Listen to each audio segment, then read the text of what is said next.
Hi guys, welcome in this channel. This ready is for Taurus, Virgo, Capricorn, Earth sign. Ay hala, meron kang ginagawa. May ka-team ka. There's collaboration sa inyo ng ginagawa mo. Uli ka dito. Meron kang ginagawa. Nakabalbalan. Knight of Pentacles. Committed ka dyan sa ginagawa mo eh. At tuloy-tuloy yan. Kung ano yung ginagawa mo na matagal na, tuloy-tuloy yan. May kasamahan ka. Hindi lang ikaw na mag-isa. May makasamahan ka. Ano ginagawa ninyo na tuloy-tuloy na committed ka.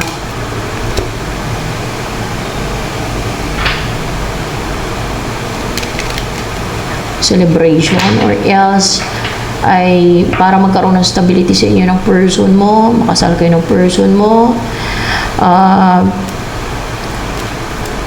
magkatuluyan kayo ng person mo, maging partner mo ang person mo, kung sino man ang person na gusto mo maging partner. Ano pa daw ginagawa mo with your team, no? May collaboration sa inyo na tuloy-tuloy yung ginagawa mo.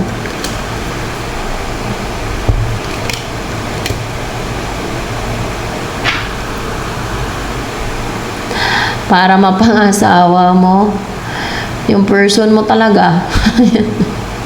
Para makapag-asawa ka na. Para mapangasawa mo yung person mo. Para hindi ka na sige ka pang-spy. Para hindi ka na hanggang pang-spy lang o pang-spy o pang-monitor. Kundi mapangasawa mo na yung minumonitor mo.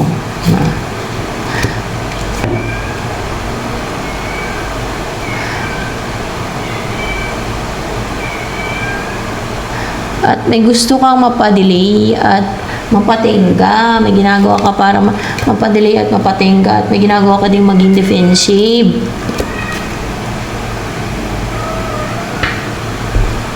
Na maging hopeless siya at heartbroken, mabigo. Oh, may ginagawa ka dito. Ano to? Witchcraft. May ginagawa ka eh, para may ginagawa mo, deceit. Deceit yung ginagawa mo. Sa ano to? Taurus, Virgo, Capricorn. Zodiac sign lang guys, zodiac sign tayo. Deceit. Deceit ang ginagawa mo, may ka-team ka, ka-collaborate.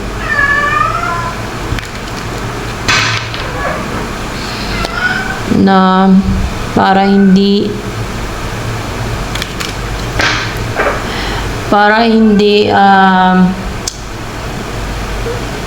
ka i-cut off ng person mo, para lalambot ang puso ng person mo sa'yo, para hindi mapigilan ng person mo yung damdamin niya sa'yo, yung para hindi maging cold sa yung person mo, para mapangasawa mo siya, at para mapangasawa mo yung person mo. Sama kayo sa isang bahay. Umuhay kayo ng masagana. O, diba? Yun ang gusto mo dito eh.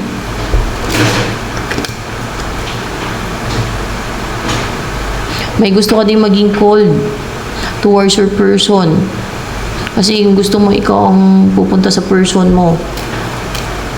Tama ba? Ikaw ang gusto mo, ikaw ang pupunta sa person mo. Oo. Yes. Gusto mo ikaw ang pupunta sa person mo. Hindi yung isa.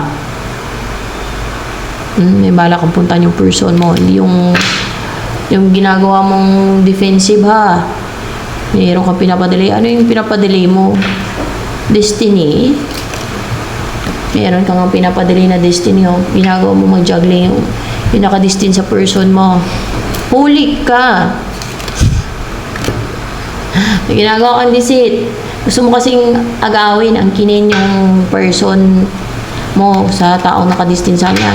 Magparaya ka na lang, nakadistin sila eh. Magparaya ka kaya? O, magpaparaya ka din. Huwag mo rin paglaban, nakadistin dyan eh. Huwag ka nang mangialam sa destiny. Destiny nga eh. At sa God galing yung destiny.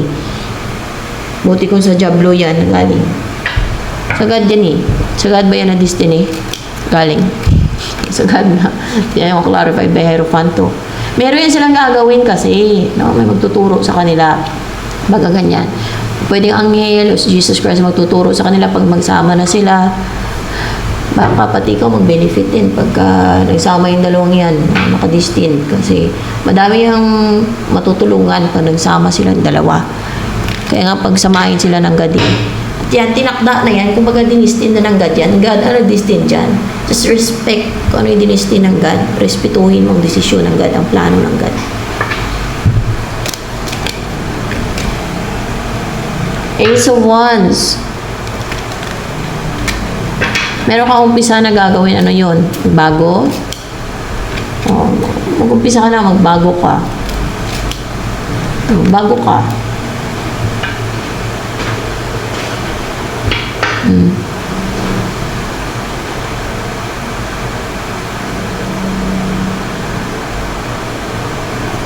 Clarification dito sa umpisahan mo. Yung tanong kasi dito, magbago ka, magbago. Ano ba to? Upright ba to? Yung maging malambot na yung puso mo na hindi ka na bitter sa destiny ng person mo at sa nakadestin sa kanya. Maging ano ka na, maging caring, loving. Oh.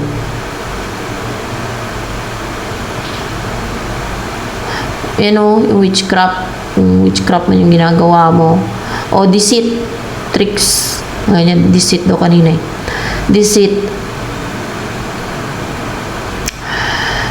Yan ang babaguhin mo sa sarili mo. Umpisa ka na magbago.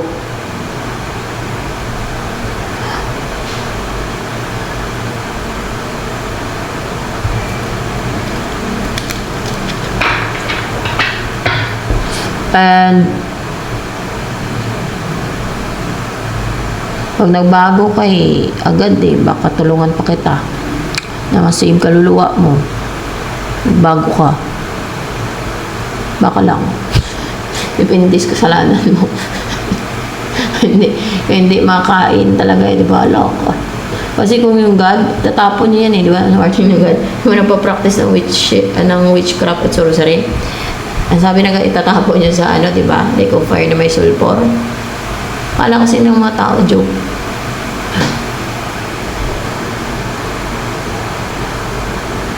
Bakit ko matulungan?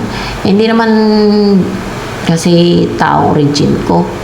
Nakita na ng God sa akin yan sa panaginip ko, sa vision ko, Jesus Christ din. Binotis mo pa nga akong Jesus Christ eh. At sinabi, pinakita na nga sa akin eh. Char. Totoo naman. Totoo talaga yun. So yan. Kaya nga may mga kakayanan ako. Hindi kagaya sa iba. Mahirap magyabang. Ang dami magalit. Sinasabi ko lang totoo dito, hindi yan pagyayabang. So, ayan o, 6 of Wands.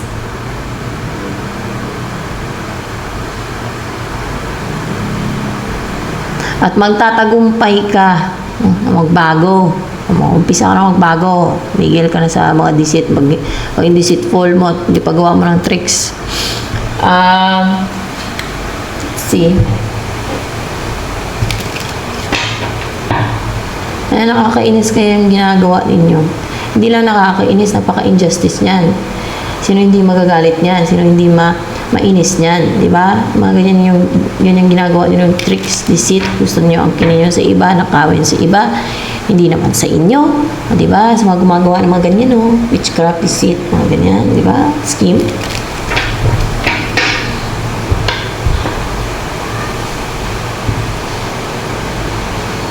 Love me, know that you love me.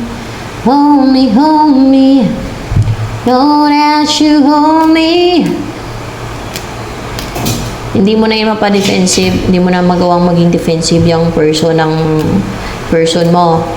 Hindi mo na siya mapagawang magpa-delay or hopeless. Hindi na siya maging hopeless forever. Hindi na siya matitenga forever. Hindi siya heartbroken forever. Hindi siya maging defensive forever towards your person. Nakadestinyan sila eh.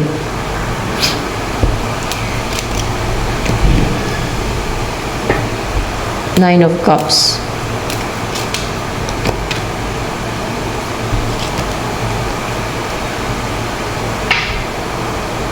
Meron kang wini-wish ngayon, hiniling ng mga atake. Meron kang hinilingan. Sino? Diablo? Diablo, di ba? May mga grupo ka, baka ikaw ay warlock or deceit na yung ginagawa mo, ganun din yan. Na mga atake. Ano yun, Diablo yung hinilingan nyo. Nagbinta kasi ng kaluluwa mo.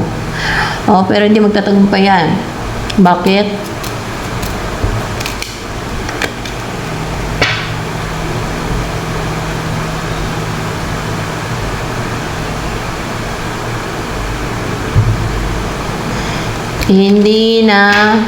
Hindi ka na makapagbigay ng sumpa.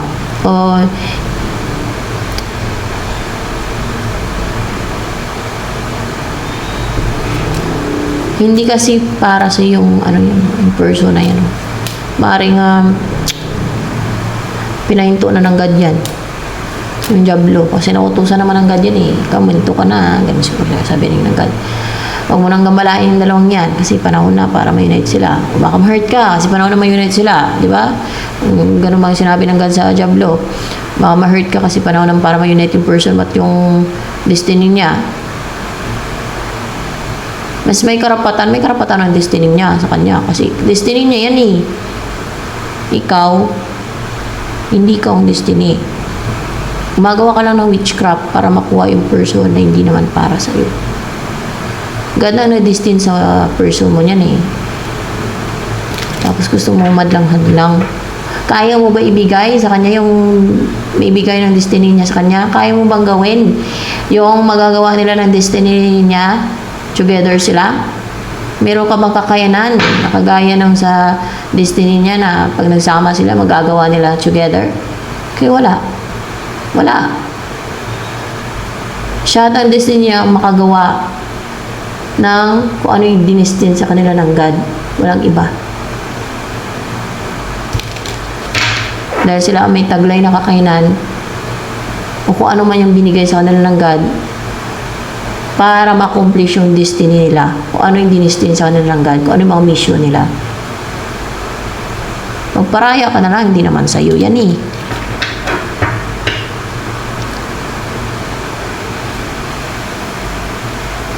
Kahit masakit, ay tanggapin mo. Hindi naman kasi sa'yo yan. Hindi naman nakadestin sa'yo yan eh. Hindi ka magtatagumpay. Hindi ka magsasaksin. Forever sa ginagawa mo. Ng mga deceit na yan. Pagsumo ng Diablo. Kahit anong deceit.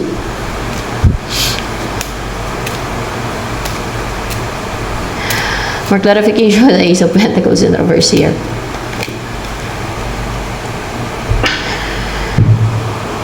Kasi nga, magkikita na yan sa person mo at yung destiny niya. Mabubuo na yan sila. Kaya, sinabihan na ng God, yung Diablo na huwag ka na mangialam. Sinabihan na ng God. Sinabihan na ng God yung Diablo na huwag ka na mangialam. Panahon na para magkita na yan sila.